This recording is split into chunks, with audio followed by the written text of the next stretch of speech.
هنتكلم النهاردة عن نداء السماء الأول. في يوم من الأيام بعد ما استقر النبي صلى الله عليه وسلم والمسلمين في المدينة المنورة، بدأ إن الإسلام ينتشر وبدأت قلوب الناس تتملى بالإيمان. وبعد بناء المسجد النبوي المسلمين كانوا بيجتمعوا فيه طبعا عشان يصلوا مع النبي صلى الله عليه وسلم الصلوات الخمسة. لكن كان في حاجة محيراهم جدا. انتوا عارفين ان في بداية الأمر ما كانش فيه أذان؟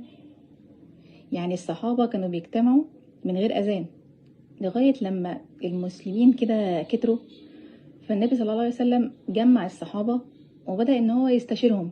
قال لهم احنا عايزين نجمع الناس للصلاة، نجمعهم ازاي؟ فواحد من الصحابة قال له ممكن نضع راية في الطريق فإذا رآه المسلمون علموا أنه وقت الصلاة قد دخل. يعني يحط زي علم أبيض، أي علم كده، واللي يشوفه يعرف إن ده وقت الصلاة. وبيبدأوا إن هم يجمعوا بعض